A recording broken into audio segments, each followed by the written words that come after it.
First and 10 of HS Live. I'm Nicholas Huba. Again with me is the king of the cow, impresario of a lot of other things, dog owner now, Mike McGarry. Mike, thanks for joining. We'll start, we'll wrap up last week really quick. You were out there. How was it different this time around? Well, obviously it's different. Only 500 people can attend, lots of masks everywhere, social distancing, but overall it just felt good to be out there. It felt good to be at a high school sports event. I hadn't been at one since March 12th.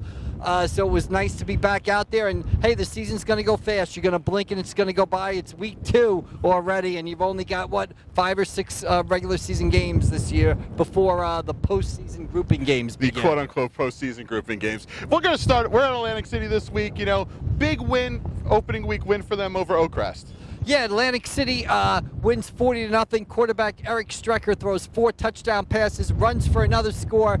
Atlantic City hosts Egg Harbor Township here Friday night. Atlantic City with a chance to go 2-0 for the first time since 2011. So an opportunity for the Vikings this week. And a really improved team over last year. Yeah, 2-18 the last 2 seasons. New coach Keenan Wright out there working out the Vikings right now. A chance in this short season for the Vikings to take a major step forward.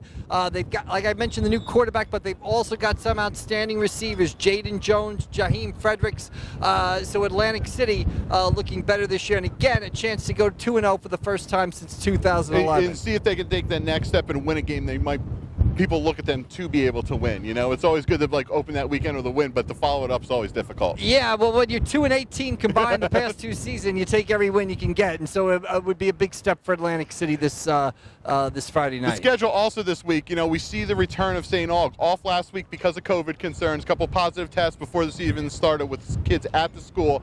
They decided to scrap their first game. We see them against Millville this week. Yeah, interesting test. St. Augustine, #1 in our Elite 11. We all know what they did last year. Beat Seton Hall Prep, went to the wire with St. Peter's Prep. Clock wasn't working that night. Went to the wire with St. Peter's Prep, the #1 team in the state. Interesting test for them at Millville.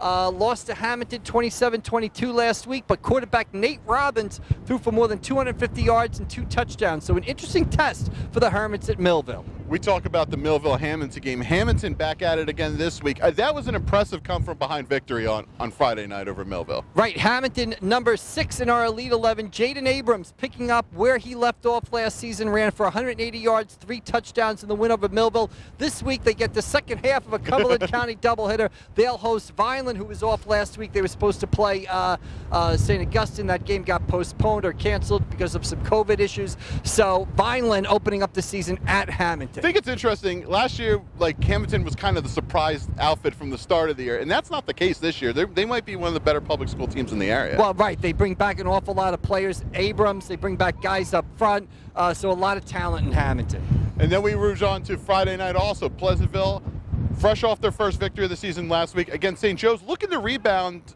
from their loss Friday night to Holy Spirit. Yeah, St. Joe lost to rival Holy Spirit 18-6. Ironically, St. Joe has now lost 2 straight. I mean, they lost to Holy Spirit. The sky is falling in Hamilton. 38-0 in last year's title game. Now they open up the season 18-6 loss. I got to mention Ahmad Ross. Great game for St. Joe. Ran for more than 100 yards. I think he had 10-11 tackles, 6 of them for losses. He had a great game. They'll go up the road here to Pleasantville, a Pleasantville team that surprised a lot of people last week with a 21-19 win over Cedar Creek as Marlon Leslie at quarterback, a sophomore, threw for 2 touchdowns. And he was impressive last year as a freshman leading that offense, and now to come back again as a sophomore, it looks like he's grown again as a player. Right, and they also got some key defensive plays from Jonathan Valentine. I think he forced a fumble late, returned an interception or a fumble for a touchdown early. So a Pleasantville team that kind of surprised people last week. We'll see if they can do it again against St. Joe this week. Especially after the upheaval over the offseason. They hired one coach, he left before the season, and they hired another, and they just plugged him right in. Right, Javier Garcia taking over that program in September. So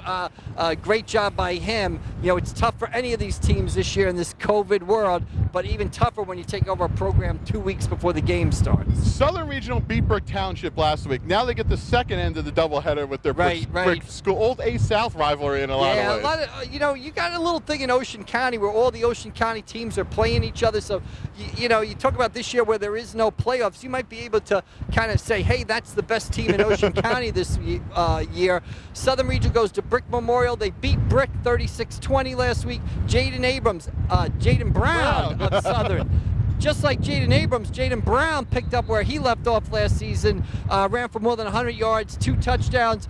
Quarterback Taylor Munt made his debut for Southern. He threw 2 touchdown passes as the wind whips off the bay here in Atlantic City. Night for you when you return. 36-20 for Southern win. We'll see if they can go to 2-0 against Brick Memorial. And Saturday, an interesting game, I think, at Cedar Creek. Holy Spirit against Cedar Creek. Holy Spirit off a really impressive victory on Friday night against St. Joe's. Taking a Cedar Creek team, looking to rebound, they kind of set the tone for what they are under this new administration. Right, Cedar Creek still has one of the top players in the state, and JoJo Bermudez. He scored 2 touchdowns last week. I think he ran for 90 yards, had another 70 yards in receiving. Holy Spirit looked good against St. Joe. Trevor Cohen threw 3 touchdown passes. Patrick Smith with 102 yards rushing. What really impressed me about Holy Spirit was the speed, especially on defense. Michael Francisco at linebacker, Michael Weaver at defensive back, Jameer Smith at linebacker, defensive back. Holy Spirit is fast. They'll go out to Egg Harbor City on Saturday at noon to take on Cedar Creek. Anything else before we wrap up? I just think it's week 2. You know, we can't take any week for granted. We're literally going day by day here. Keep doing a good job. Social distance, wear your mask, and let's get through the whole season. Guys, thanks for joining us, and we'll see you next week.